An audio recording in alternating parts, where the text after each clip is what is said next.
지난주 목회 칼럼을 통해서 잠깐 소개를 했었는데요. 교회 민주주의라는 책은 부천의 한 교회, 그 교회 권사님이 자신이 섬기는 교회의 그 민주적인 운영을 소개하는 그런 책입니다.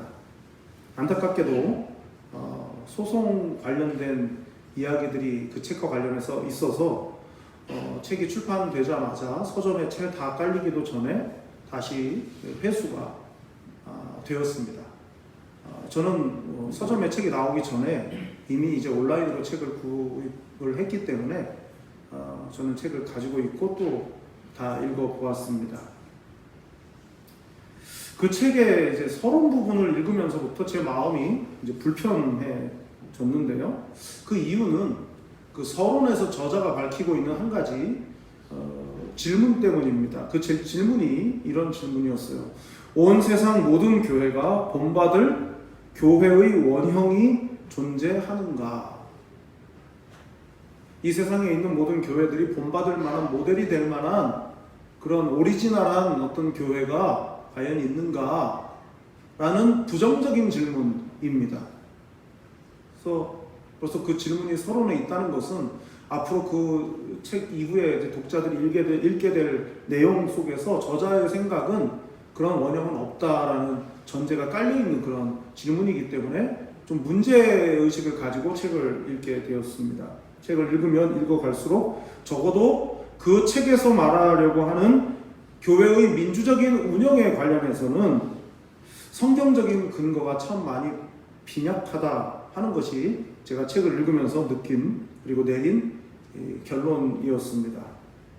교회의 민주주의라는 그 거대한 이야기를 담아내기에는 그 책을 쓴 저자의 경험도 부족한 것 같았고, 그리고 무엇보다도 교회를 민주적으로 운영한다는 것은 좋은 것이지만 그 좋은 것을 함에 있어서 교회이기 때문에 성경적인 근거가 뒷받침이 돼야 되는데 그 성경적인 근거가 매우 빈약하다라고 느껴서 그분의 질문, 모든 교회가, 이 세상 모든 교회가 따라야 할 진정한 교회의 원형은 존재하는가라는 질문 자체에 문제가 있다라고 저는 생각을 하면서 오늘 본문 이 사도행전 13장 1절부터 3절까지의 내용이야말로 모든 이 세상의 교회가 본받아야 할 교회의 원형을 보여주고 있다.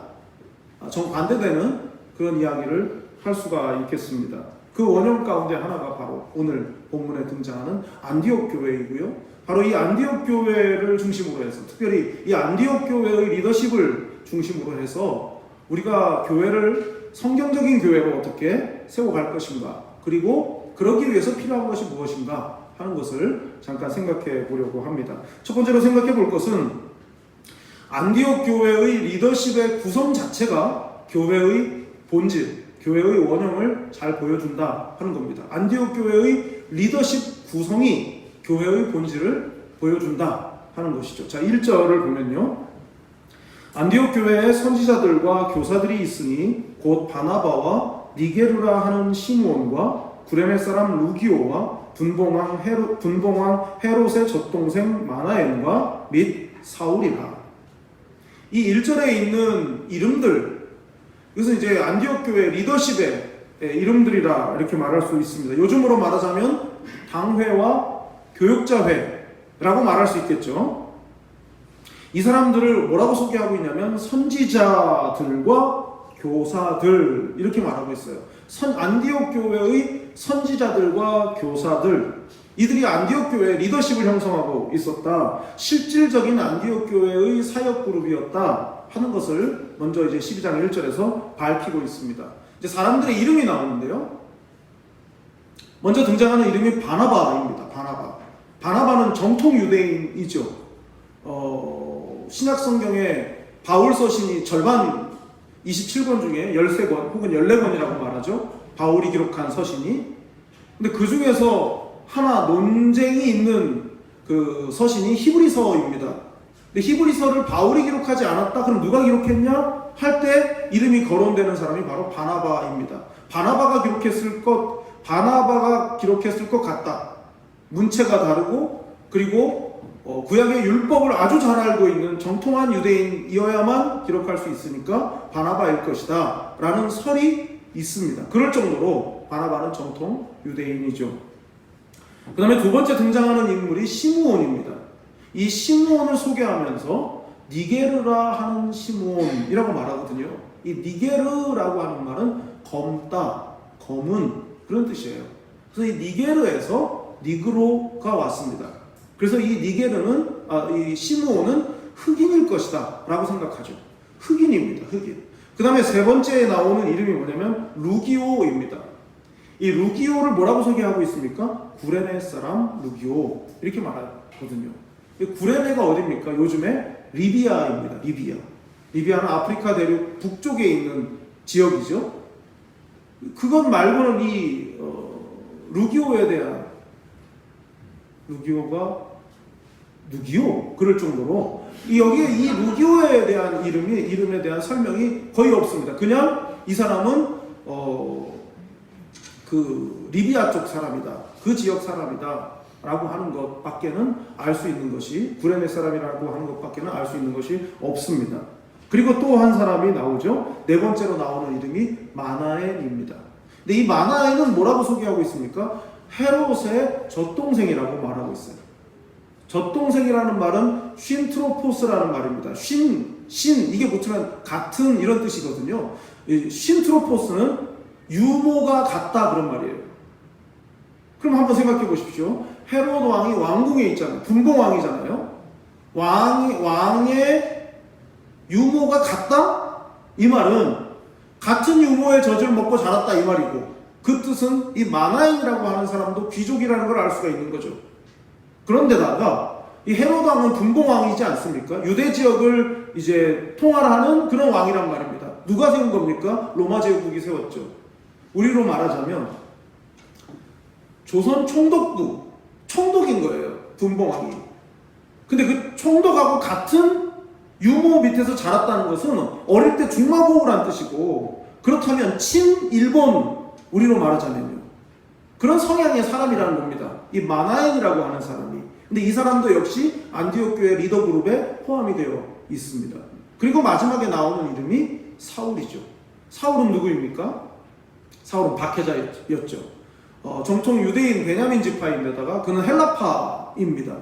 그런데다가 율법을 잘 알았던 사람이고, 그걸 근거로 해서 교회를 박해했던 인물입니다. 자, 이런 면면을 살펴보면 말이죠, 여기까지의 내용, 이 사람들의 이름들을 통해서 우리가 알 수 있는 게 뭡니까? 안디옥 교회는 교회의 리더십 그룹을 형성함에 있어서 그 어떤 세상적인 관점에서의 차별이나 출신에 대한 어떤 장벽, 그런 게 전혀 없었다. 그리고 서로 간에 전혀 섞일 수 없음에도 불구하고 하나님의 교회를 위해서 그 교회의 리더십 그룹을 이루었다 하는 이제 결론을 얻을 수가 있습니다. 과거에 어떤 사람이었든지, 출신이 무엇이든지, 그리고 그 사람의 정치적인 색깔이 무엇이든지, 인종이 무엇이든지, 그런 것과 아무 상관없이 교회의 리더십을 이루었다 하는 결론을 얻을 수가 있습니다. 이 명단은 오늘날로 말하자면 당회원 명단이다, 그렇게 말해도 무리가 없을 정도입니다. 왜냐하면 3절을 통해서 알 수 있는 사실은 이들에 의해서 최초의 선교사가 선정이 되고 그리고 파송을 받기 때문입니다. 선교사를 파송하는 일이 교회에 있어서 얼마나 중요한 일이겠습니까? 너무나 중요한 일이고, 그리고 아무나 그것을 결정할 수가 없는 일 아니겠습니까? 그런데 달라도 너무나 다른 이력을 가지고 있는 그 사람들이 교회의 리더십 그룹이 되어서 그들에 의해서 이 모든 것이 주도가 되었고, 그리고 교회는 그들의 결정을 따르고 순종했다 하는 것입니다. 다름이 조화로 승화되지 않고서는 이루어질 수 없는 안디옥 교회의 첫 번째 선교사를 파송하는 일이 가능했다 하는 것이죠. 리더십의 구성 자체가 교회의 본질, 복음 안에서 모두가 다 하나가 될 수 있다. 복음 안에서 출신이 다르고 정치색이 다르고 또 입장이 달라도 복음 안에서 하나님의 일들을 한 마음으로 한 방향으로 함께 할 수 있다 하는 그 교회의 본질을 이 리더십 그룹 자체가 보여주고 있는 것이죠. 우리나라 선교 초기에 조실부모하고 전북 김제의 한 부잣집에서 머슴살이를 하면서 마부 일을 하던 한 소년이 미국 선교사에게 복음을 듣게 되고 예수님을 믿게 되었습니다. 그리고 그 집에 머슴을 살고 있던 그 집의 주인이 나중에 이 소년보다 나중에 예수님을 믿게 되면서 이 소년을 사랑으로 대하게 되었습니다. 비록 신분상의 차별이 엄연히 존재하고 있었지만 주 안에서 동등한 형제로서 대해 주었습니다. 부자 주인도 그리고 이 머슴도 함께 신앙생활을 한 것이죠.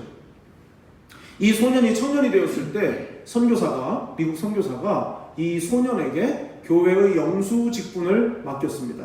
영수 직분이란 오늘날의 장로의 직분 비슷한 그런 이제 직분, 교회의 지도자라 할 수 있겠죠. 이 청년이 교회의 영수 역할을 맡게 되면서 성도들을 가르치게 되었고, 그 머슴 살던 집의 주인은 그 머슴으로부터 가르침을 받게 되었습니다. 더 시간이 지나서 교회가 장로를 세우게 되는데, 공교롭게도 이 머슴 청년과 그리고 그 집의 이 김제의 갑부집 그 주인이 함께 장로 투표에 임하게 되었고, 그리고 머슴은 장로에 당선이 되고, 그리고 그 집 주인은 떨어졌습니다. 그때 이 주인이 성도들에게 이렇게 말을 했습니다. 성도님들은 참으로 훌륭한 일을 하셨습니다. 이자익 영수는 비록 저희 집에서 일을 하고 있지만 신앙은 저보다 훨씬 높습니다. 그를 장로로 뽑아주신 데 대해 참으로 감사드립니다. 주일에는 머슴이 교회에서 장로인 거고, 그래서 이 주인이 교회에서는 깍듯하게 장로로서 대우를 하고, 그 예배를 마치고 집으로 돌아오면 이 장로가 집에서는 머슴이니까 이 주인에게 또 깍듯하게 대하는 그런 모습이 한동안 이어졌다고 합니다. 나중에 장로가 된 이 나중에 장로가 된 이 김제 갑부는 그 청년 장로를 신학교에 보내서 목사가 되게 했고, 자기가 섬기는 김제 금산교회 2대 담임 목사로 청빙을 했습니다. 신분과 서열을 목숨처럼 여기던 그 당시의 풍토로서는 결코 있을 수 없는 일이었습니다. 이 이야기의 주인공은 전북 김제 금산교회의 조덕삼 장로와 이자익 목사입니다. 조덕삼 장로는 고 김대중 대통령의 정치 동역자였던 국회의원 삼선인가를 지낸 조세영 의원의 할아버지였습니다. 이 조덕삼 장로의 손자인 조세영 씨는 많은 분들에게 알려졌고, 또 김대중 대통령이 다시 정치에 복귀할 때 새정치국민회의에 그 당 대표를 임시로 맡았던 적이 있는 분입니다. 이자익 목사님은 일제강점기인 1924년 그리고 해방 후 47년과 48년 이렇게 세 해 동안 세 차례에 걸쳐서 우리 교회가 속해 있는 대한예수교 장로회 총회장을 3번을 지내신 분입니다. 한 번도 아니고 13대, 33대, 34대 총회장을 지냈다는 것은 숱한 갈등의 문제를 해결해야 하는 총회장의 직무 특성상 화합과 상생을 이루는 데 있어서 적임자였기 때문이 아니겠습니까? 누구보다 차별을 많이 겪었지만 예수님의 차별 없는 사랑을 본인이 경험했기 때문에 많은 사람들을 화합하는 데 일가견이 있어서 총회 식구들이 다 인정을 해주었던, 그래서 우리 교단 홈페이지에 들어가서 역대 총회장을 쭉 검색을 해보면 이분의 이름이 3번 나옵니다. 2번인 분들은 좀 간혹 있습니다. 거의 원칙적으로 한 번밖에 할 수 없거든요. 근데 이분은 3차례나 머슴 출신이었던 이자익 목사님, 그렇게 유명한 분이 되었습니다. 생각해보면 그럴 수 있었던 이유가 뭔가? 집주인이 머슴을 본인의 교회 담임 목사로 청빙을 할 정도로 그럴 수 있었던 이유가 뭘까? 그것은 복음 말고는 설명이 안 되지 않겠습니까? 복음으로만 설명되는 것 아니겠습니까? 교회론을 신학교에서 공부할 때 읽어두어야 할 그 여러 책들 가운데 교회론과 관련된 그 유명한 책이 있습니다. 물론 가톨릭 신학자이지만은 로핑크라는 신학자가 있거든요. 그분의 가장 유명한 책은 예수는 어떤 공동체를 원했나입니다. 예수님이 원하신 공동체는 뭔가, 예수님이 원하시고 기대하셨던 교회는 어떤 건가 하는 내용이거든요. 한마디로 말하면 로핑크 교수가 하는 말은 대조사회입니다. 교회는 대조사회여야 한다. 세상과 정확하게 대조를 이룰 수 있는 공동체가 교회여야 한다. 그것이 예수님의 교회를 향한 꿈이었다 하는 것이 그 책의 주된 내용이라 할 수가 있습니다. 세상에서 넘어설 수 없는 가장 거대한 장벽 가운데 하나인 신분의 장벽마저도 뛰어넘을 수 있는 그 교회의 모습이 세상과 다른 사회를 세상에 분명하게 대조시켜서 보여준다. 그것이 교회의 모습이고 성경적인 교회의 모습이라 할 수 있습니다. 그런 면에서 보면 조덕삼 장로와 이자익 목사의 이야기나 그리고 이 안디옥 교회의 리더십 명단이나 가장 넘기 힘든 신분의 벽을 허문 대조사회의 모습, 예수님이 원하셨던 공동체, 교회의 모습이라 하는 것을 알 수 있습니다. 여러분은 어떠십니까? 교회를 이루는 성도들이 달라도 너무 다르지만 하나일 수 있는 것이 복음 때문이라는 사실을 믿으십니까? 교회의 지도자들을 바라보면서 교회에서의 세상에서의 지위, 또 재산, 학벌들을 보면서 은근히 무시했던 적은 없으십니까? 교회가 세상에 감동을 줄 때는 다름 아닌 세상과 다른 믿음의 원리를 교회가 보여줄 수 있을 때입니다. 세상이 구분하는 사람 구분을 뛰어넘고 하나됨을 이룰 수 있는 우리 한사람교회가 되기를 바랍니다. 교회의 지도자를 세울 때 더 성숙하고 성경적인 원리가 작동할 수 있는 우리 한사람교회가 될 수 있기를 바랍니다. 두 번째로 생각해 볼 것은 안디옥 교회의 지도자들이 보여준 리더십은 금식과 기도의 리더십이었다 하는 것입니다. 자, 2절을 볼까요?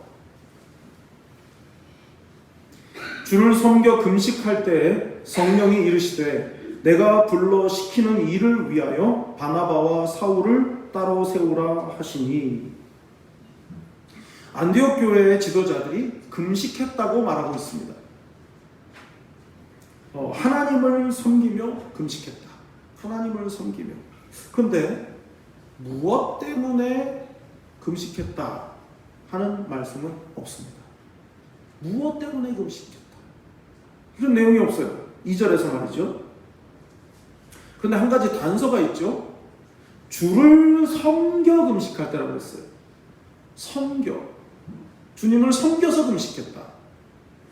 그럼 이 주를 섬겨가 무슨 의미인가? 이 섬기다라는 말이 레이투르게오입니다. 레이투르게오는 요한복음 4장에 나오는 예배와 관련된 단어예요. 예배할 때가 오나니 그 예배. 이 레이투르게오라는 말은 예배와 관련된 말이에요. 그러면 그렇게 보면 이 말 이제 구약의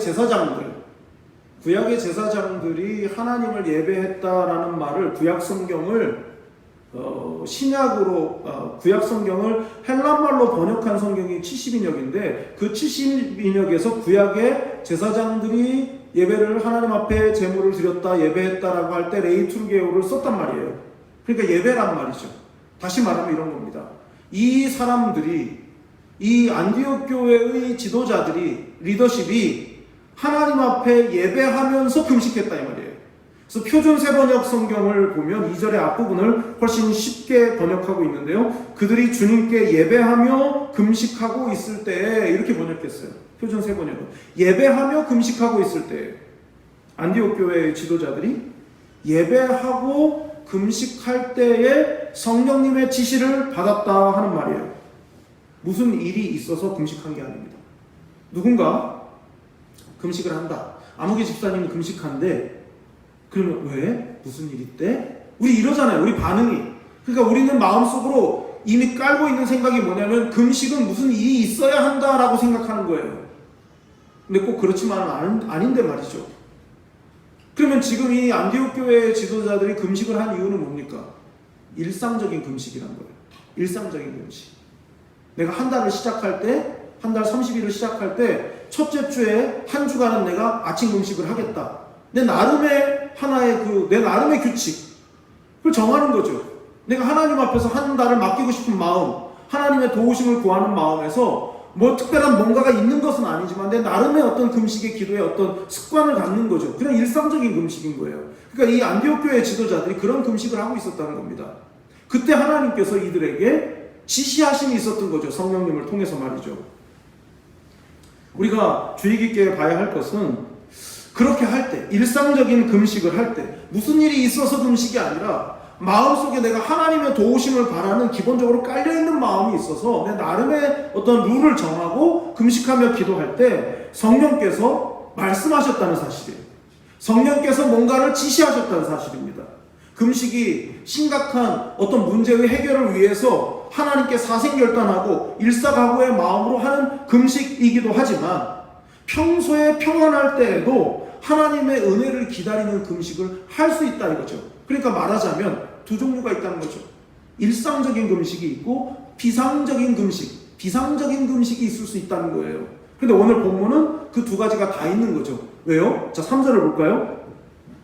이에 금식하며 기도하고 두 사람에게 안수하여 보내니라. 성령님의 지시를 받고 그 중요한 일을 시행하기에 앞서서 다시 금식하고 기도했다라고 기록하고 있어요. 그러니까 평소의 금식과 비상시의 금식이 2절과 3절에서 각각 다 짝을 이루면서 나타나는 겁니다. 그러니까 성경은 어느 한쪽의 금식만을 말하고 있는 것이 아닌 것이죠. 근데 우리는 한쪽에 치우쳐 있죠. 내가 바라고 내가 꼭 이루었으면 하는 어떤 일에 그 좋은 결과를 기대하면서 금식을 하지, 우리는 일상적인 금식은 잘 하지를 못한다는 거죠. 여러분, 금식이 단지 밥을 먹지 않는 것을 의미하는 것이 아닙니다. 금식이 뭐냐?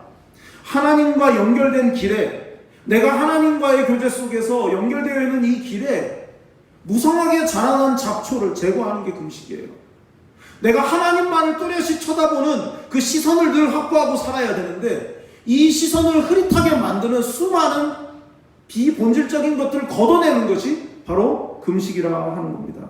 하나님의 인도하심을 분명하게 볼 수 있도록 하는 렌즈와 같은 것이 금식입니다. 모든 잡념과 허탄한 생각들을 버릴 수 있도록 하나님께서 우리에게 가르쳐 주신 방법이 바로 금식이죠. 이미 가지고 있어서 굳어져 버린 우리의 생각들, 상식이라고 하는 선입견, 이런 것들을 다 걷어내고 오직 아버지의 뜻을 여쭙는데 집중하겠다고 하는 의지의 표현, 그것이 바로 금식이라는 겁니다. 무언가를 위해서 집중적으로 기도할 때 주의해야 할 것이 있습니다. 예를 들어서 대학 입시를 앞둔 수험생을 위해서 기도할 때 여러분, 중요한 게 대학에 들어가는 겁니까? 아니면 대학에 들어가고 난 이후의 삶입니까? 사람들은 대학에 들어가고 난 다음을 생각하지 않습니다. 대학에 들어가고 난 다음에 인생의 가장 꽃과 같은 그 시절을 하나님과 동행하는 삶을 살도록 하기 위해서 기도하는 것을 안 하고 그냥 대학에 들어가게 해달라고, 서울에 있는 대로 가게 해달라고, 거기까지만 기도합니다. 여러분, 그래서 수능 수험생을 위한 기도회를 하지 않는 거예요. 저는 수능 수험생을 위한 기도회를 할 필요가 없다고 저는 생각하거든요. 수능 수험생을 위한 기도회를 할 때마다 상처받는 사람들이 있습니다.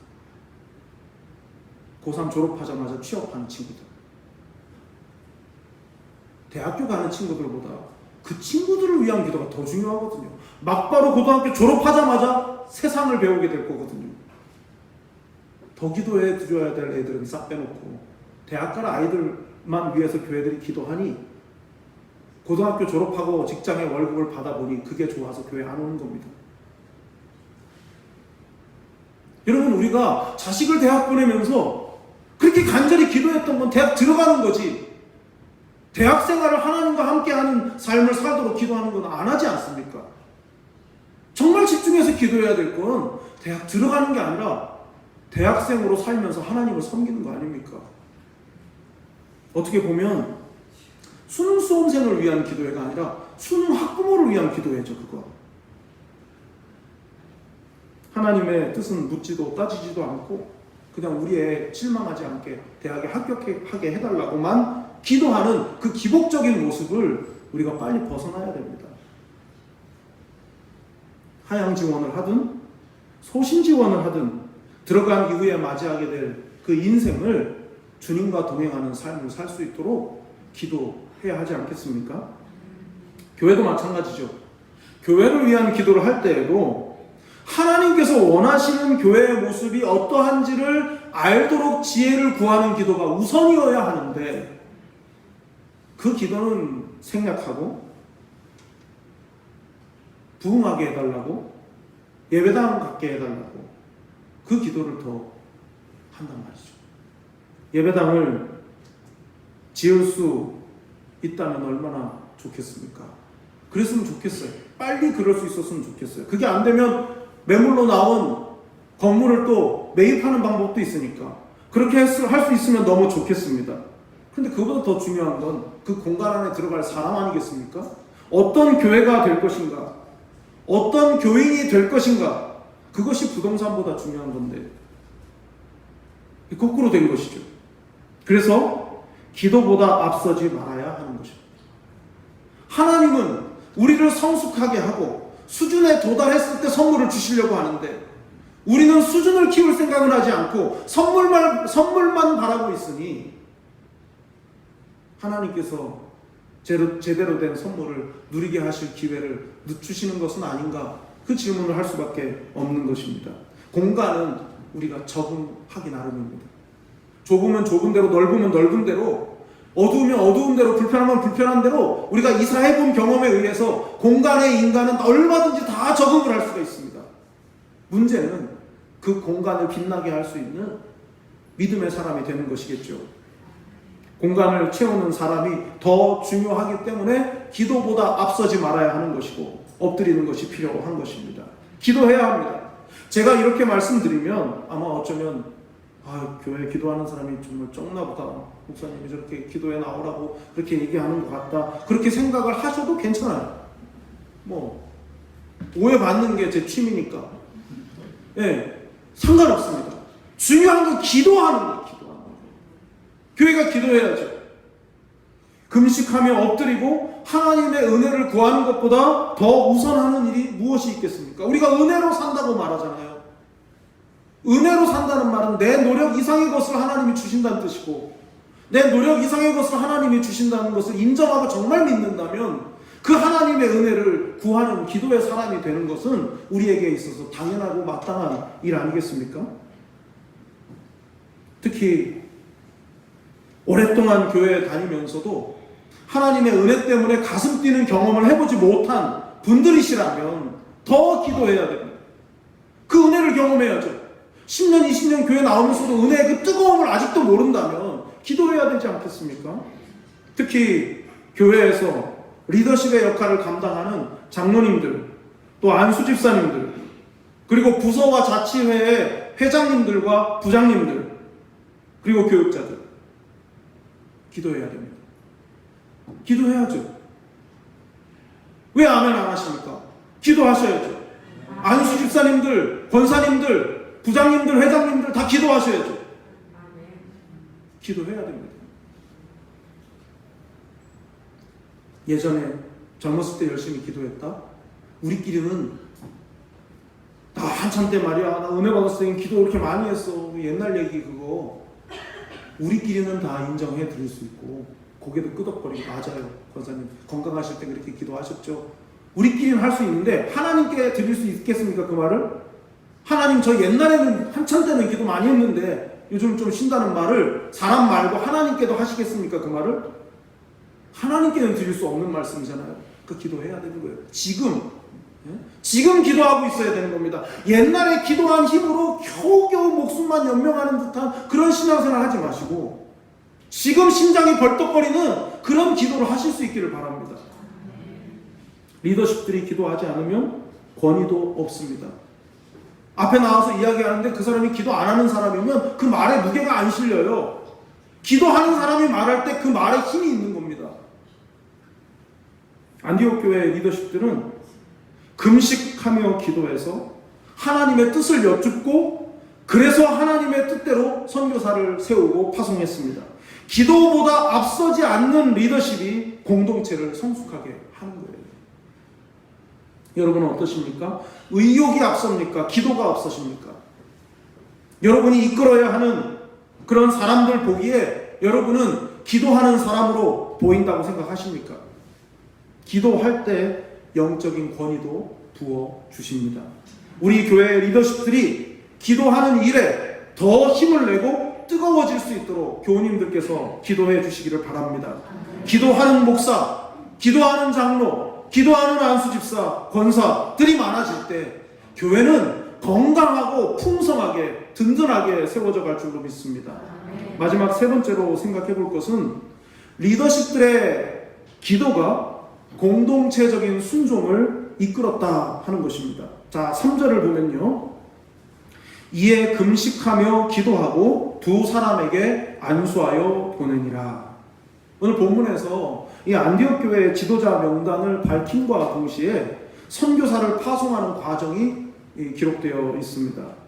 총 1절부터 3절까지 총 3절의 이 말씀 중에서 사람 이름 빼고 금식하며 기도했다라는 말을 다 빼면 남는 게 뭐냐? 성령께서 시키시는 일을 위해 두 사람을 에게 안수해서 보냈다 하는 내용이에요. 기도했다, 사람들 명단 다 빼면 성령께서 시키시는 일을 순종하기 위해서 사람을 세워서 보냈다, 파송했다, 그 얘기가 남습니다. 그렇다면 안디옥 교회는 어떤 교회였던 것입니까? 안디옥 교회는 하나님의 말씀에 순종하는 교회였어요.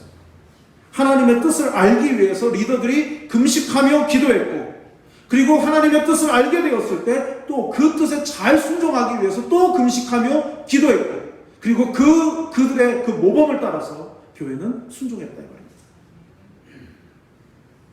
따라서 안디옥 교회는 순종한 교회였고, 좀 더 정확하게 말하면 선교 명령에 순종한 교회였습니다. 교회는 선교하는 교회여야 합니다. 교회의 본질이 선교입니다. 정책이 바뀌고 사람이 바뀌어서 선교를 했다 안 했다 그러는 것이 아니라 교회의 본질 자체가 선교하는 것입니다. 그래서 선교해야 돼요. 그 선교의 동기는 목사도 아니고 어떤 특정한 사람도 아닙니다. 선교의 동기는 성령님이신 거예요. 성령님이 시키시니까 하는 게 선교인 것입니다. 그래서 저는 항상 교회를 위해서 기도할 때, 꿈을 꾸면서 기도할 때 제가 기도하는 것 중에 우리 교회가 이랬으면 좋겠다, 이런 걸 할 수 있었으면 좋겠다라고 할 때 가장 마음속에 담아두고 있는 건 우리 교회 이름으로 선교사님을 파송했으면 좋겠다. 선교사를 파송된 선교사를 후원하거나 돕는 그런 차원이 아니라 우리 교회가 선교사를 파송하는 그런 꿈을 가지고 있습니다. 여러분, 안디옥 교회가 우리 교회보다, 지금의 우리 교회보다 열악했습니다. 이런 예배당도 없었어요. 안디옥 교회는 돈도 없었습니다. 근데 안디옥 교회는 선교사를 보냈어요. 명령이니까 되든 안 되든 기도하면서 사명에 순종하는 교회가 안디옥 교회였습니다. 하나님께서 하라고 하시면 회의할 필요가 없습니다. 하나님이 하시라고 하라고 하시면 그 뜻에 어떻게 하면 더 잘 순종할까를 가지고 회의할 수는 있지만 할까 말까를 가지고는 회의할 필요가 없습니다. 하나님이 명령하셨는데 우리끼리 할까 말까를 회의한다면 하나님보다 위에 있으려고 하는 것이죠. 하라 하셨으니 일단 하겠다고 하고, 그러면 어떻게 하면 더 잘할까? 그걸 가지고 마음을 모으는 것은 필요한 일입니다. 순종하면 될 일을 회의에서 결정하려고 하는 것은 민주주의가 아니라 하나님의 뜻을 거스르는 것입니다. 3절 말씀을 보면 첫 마디가 뭡니까? 이에 그랬어요. 이에. 무슨 말입니까? 성령께서 그렇게 말씀하시니까 이에 그 말씀을 듣고 순종했다. 하나님이 이렇게 보여주시니까, 하나님이 이렇게 하라 하시니까, 이에 그렇게 말씀하셨으니까 이에 따라갖고 순종했다. 그 말을 하고 있는 것입니다. 순종했다. 하라 하시는 대로. 전주에 가면요, 오늘 본문에 있는 안디옥 교회와 이름이 똑같은 전주 안디옥 교회가 있습니다. 이 전주 안디옥 교회는 사람들이 깡통교회라고 그렇게 불렀어요.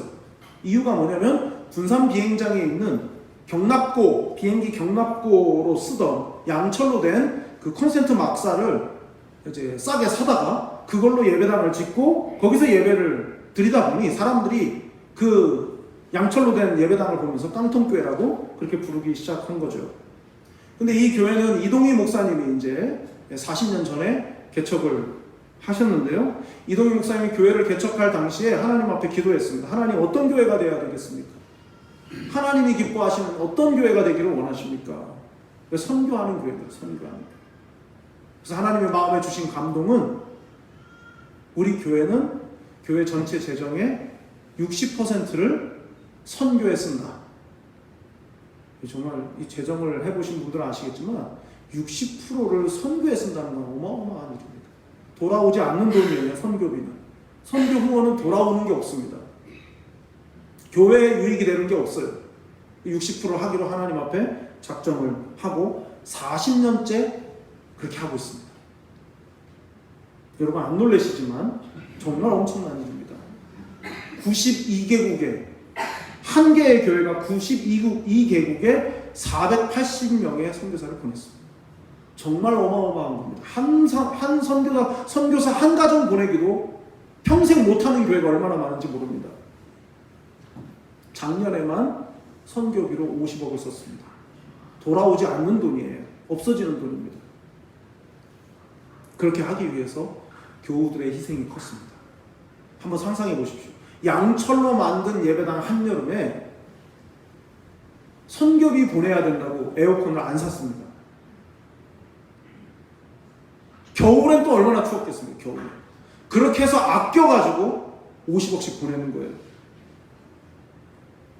그 교회 연역을 보니까 교회를 시작하고 바로 1년이 안 돼서 5개국의 선교를 시작합니다. 이제 탄생한 교회가 1년이 채 안 돼서 5나라 선교사를 돕습니다. 그렇게 하기를 지금 40년을 한 겁니다. 목사님들이 은퇴하고 바뀌어도 그 정신은 계속 이어지고 있어요. 정말 저는 그 교회를 볼 때 감동이 됩니다. 교회 홈페이지를 쭉 살펴보다 보니까 이제 예배당을 지어요. 예배당 건축을 위한 기도 제목이 꼼꼼하게 아주 촘촘하게 기도 제목이 있어서 제가 그걸 하나하나 다 읽어봤습니다. 거기에서 어떤 마음이 느껴지냐면 이런 거였어요. 하나님, 우리가요, 하나님이 우리에게 주신 사명을 감당하기 위해서 40년을 참았습니다. 40년 동안 고생했고 허리띠를 졸라맸고 교회에 와서 불편함에도 불구하고 하나님을 예배하고 지금껏 지냈습니다. 이제 우리 자식들한테 예배당 지어주고 싶습니다. 하나님 도와주세요. 그게 그 기도 제목이었어요. 저는 그 기도 제목을 쭉 보면서 조금은 하나님 앞에 당당하구나, 이분들이. 40년을 참고 다음 세대를 위해서 고생하면서 아껴가지고 이름도 모르고 얼굴도 모르고 그 나라 이름도 발음이 안 되는 그런 나라에 가 있는 선교사님들을 위해서 헌신했으니까 하나님, 우리 자식들한테는 편안하게 예배드릴 수 있는 예배당 주세요. 제가 그걸 보면서 감동을 받았어요. 여러분도 한번 그 전주 안디옥 교회 찾아서 한번 들어가 보십시오. 교회는 순종하는 공동체가 되어야 합니다. 그러려면 리더십들이 모범을 보여야 합니다. 먼저 하나님 앞에 엎드려야 되고 먼저 기도해야 됩니다. 한 사람 한 사람이 성령님의 인도하심에 예민해져서 순종하는 데 민첩해질 수 있도록 우리 모두가 다 하나님의 뜻에 순종하는 훈련이 필요합니다. 이것이 오늘 우리가 안디옥 교회를 기억해야 되는 이유인 것이죠. 여러분은 어떠십니까? 순종의 모범을 보이고 계십니까? 기도해야 할 때와 순종해야 할 때를 잘 구분하고 계십니까? 순종하면 될 일을 사람의 의견을 듣느라 불순종하신 일은 혹시 없으십니까? 안디옥 교회도 우리와 똑같은 사람들이 모였기 때문에 완벽하지는 분명히 않았을 것입니다. 그러나 한 가지, 그들은 하나님께 순종했습니다. 금식과 기도의 모범을 보이는 리더 그룹을 바라보고 그들의 아름다운 모습을 온 교우들이 함께 했고 함께 기도하고 그렇게 해서 결정된 일에 대해서는 함께 순종의 뜻을 모았습니다. 교회의 리더십들이 중요합니다. 기도해야 됩니다. 리더십들이 기도보다 앞서지 않기로 다짐하는 일은 교회의 미래의 밑그림을 그리는 아주 중요한 일입니다. 우리 교회 장로님들, 안수 집사님들, 권사님들, 각 회장님들, 부장님들 얼마나 일을 열심히 하고 알아서 척척 잘 하는지 모릅니다. 그곳에 80%까지만 하고 그 열심과 그 잘함의 80%까지만 하시고 기도의 비중을 높여가십시오. 그 열심과 열정에 비하면 기도는 못 따라주고 있는 것 같아요. 더 기도하셔야 됩니다. 하나님의 뜻을 알기 위해서 기도하고 하나님의 뜻을 알았으면 순종하기 위해서 기도할 때 하나님께서 왜 복을 주시지 않겠습니까? 지금 열심히 하는 것에 조금 못 미칠지라도 기도에 있어서 좀 더 좋은 점수를 하나님께 받으시면 하나님은 우리가 덜 한 것에 대해서 넘치도록 보상해 주실 것입니다. 사랑하는 교회 여러분, 기도보다 앞서지 않는 당회가 될 수 있도록 기도해 주시기 바랍니다. 하나님의 뜻을 옳게 분별하고 먼저 기도와 금식의 모범이 될 수 있도록 기도해 주시기를 바랍니다. 그리고 당회가 기도하고 하나님의 뜻을 깨닫고 교회의 이름으로 방향을 제시하고 설정했을 때 순종하고 따라 주시기를 바랍니다. 여러분도 기도하지 않으면 순종해야 될 이유를 찾기 어려울 것입니다. 앞에서 하나님의 뜻을 묻고 이끌고 그리고 기도하면서 따라갈 때 건강한 교회의 성장을 이루게 될 것입니다. 또한 당회를 비롯한 교회의 리더십들이 하나님을 두려워하며 섬기고 봉사할 수 있도록 기도해 주시기를 바랍니다. 그리할 때 우리 한사랑교회가 건강한 성장을 이루고 사랑의 공동체가 될 수 있는 줄 믿습니다. 기도하겠습니다. 사랑이 많으신 하나님 아버지, 그리스도의 몸인 교회를 통해 하나님의 일하심을 보기를 원합니다. 그러기 위해 교회의 리더십들이 먼저 기도의 사람이 되게 해 주십시오. 기도하며 앞에서 이끄는 리더들에게 영적 분별력과 아울러 영적인 권위를 주십시오. 기도의 모범을 보이며 이끌어갈 때 즐겁게 순종하는 한사랑교회가 되게 해 주십시오. 한사랑교회가 교회 안팎에서 하나님 나라를 이루기 위해 분투하는 거룩한 리더십을 끊임없이 재생산하는 교회가 될 수 있도록 인도해 주십시오. 예수님의 이름으로 기도드립니다. 아멘.